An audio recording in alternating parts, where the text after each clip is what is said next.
Hello नमस्कार. आज पुन्हा एकदा मी नवीन रेसिपी घेऊन आली आहे नागपंचमी निमित्त. चला तर बघूया. माझी मैत्रीण दाखवणार आहे एक विशेष आणि स्पेशल अशी रेसिपी नागपंचमी निमित्त. हाय ये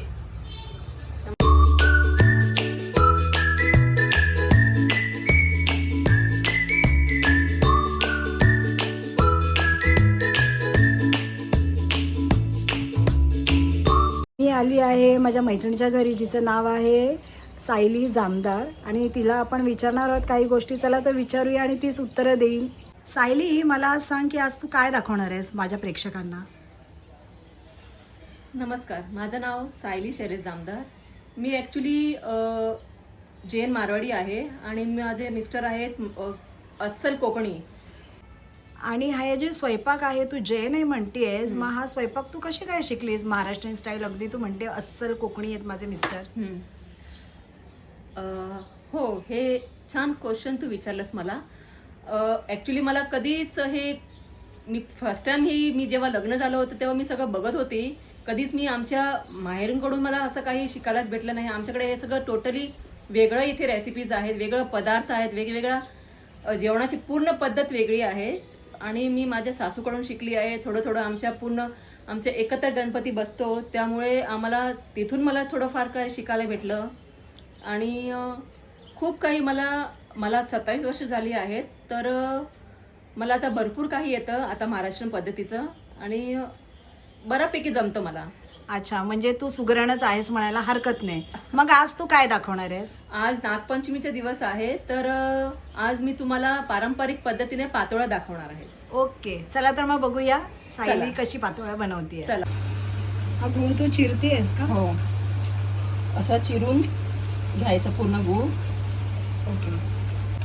आता कढईमध्ये 1 चमचा तूप घालणार.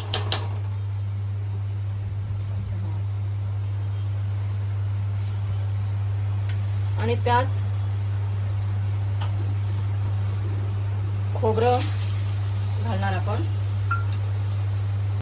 आता हे कढईमध्ये खोबरं घातलं आहे आणि आता 5 मिनिटं फक्त आपण जरा परतून घेणार आहोत. तर हे सगळं गूळ घातलंय. आता परत व्यवस्थित मिक्स होईपर्यंत आपण त्याला मिक्स करायचं आहे. आता हे गूळ आणि खोबरे एकजीव झालेलं आहे. आता आपण त्यात वेलची पूड घालू, चवीपुरतं वेलची. आता हा सारण पूर्णपणे रेडी झालेला आहे. थंड करण्यासाठी मी खाली घेते. आता हे तू भागवायला पाणी घातलंयस का? हो. ओके. त्याच्यात आपण गॅस फास्ट करू.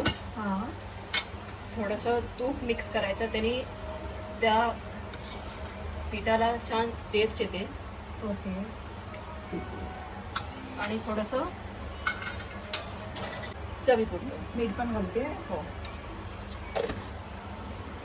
आणि हे उकळी येईपर्यंत आपण असंच ठेवायचंय. नंतर आपण त्यात पीठ घालणार आहोत. ओके. पीठ मापून घ्यायचा. 1 वाटी पीठ तर 1 वाटी पाणी, असं समप्रमाणात घ्यायचं. आता पाणी छान उकळलेलं आहे. याच्यात आपण आता पाणी गॅस स्लो करून हळूहळू पीठ मिक्स करायचं ह्याच्यात.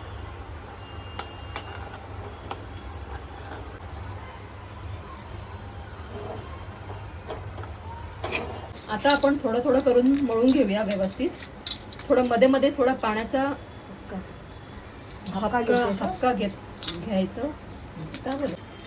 आता आपण ह्याला थोडंसं तुपाचा हात लावू, जेणेकरून त्या पिठाला छान चव येते. नंतर आपण पातोळा बनवताना छान टेस्ट येते. आता हे पानं मोठी असल्यामुळे आपण ह्याचे 2 भाग करून घेऊ. ओके. आणि हे पुढचं जे टोक आहे हा. आणि इकडचं, ते दोन्ही कापून घ्यायचे, जेणेकरून हे आपण चाळणीमध्ये व्यवस्थित ते बसतं. ओके.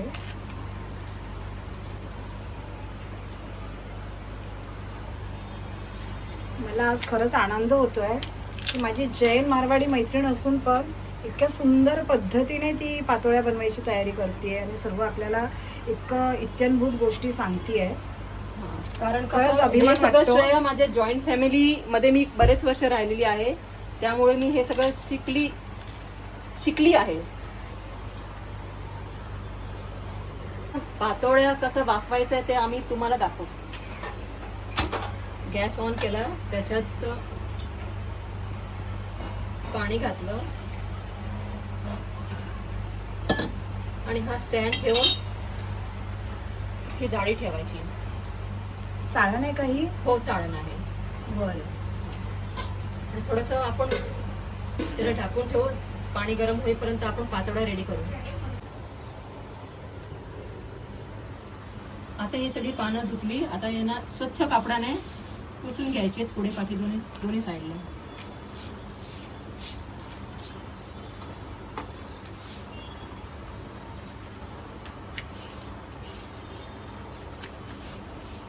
जी केळीची पाने घेतली आहे, हे थोडंसं आपण त्याला शेकायचं आहे, जेणेकरून ते व्यवस्थित ते ह्याच्यावर बसतं.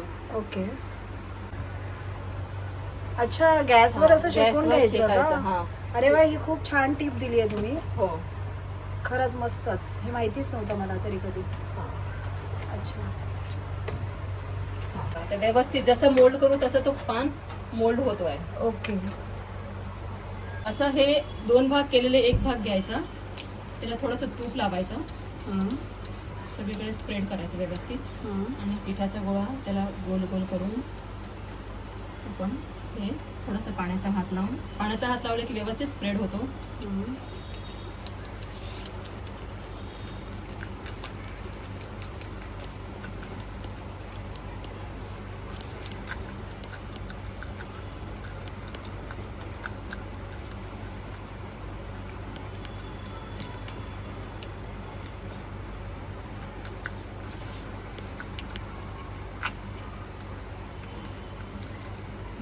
त्याच्यात आपण थोडं जे बनवलेलं सारण आहे हम्म. ते भरायचं व्यवस्थित. आणि हातात घेऊन दोन्ही पाती जॉईंट करायच्या.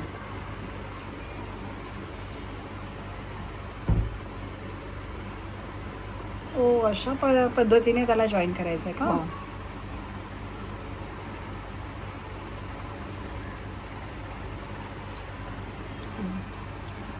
वा.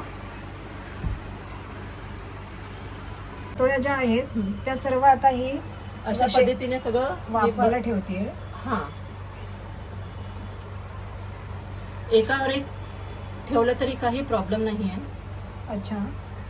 कारण ते एकमेकांना चिकटणार, कारण त्या हळदीच्या पानामध्ये ते ऑलरेडी आहे.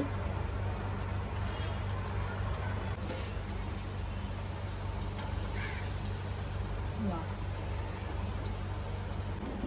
हे बघा, आता हे छान वा, किती सुंदर तयार झाली ही पातोळी.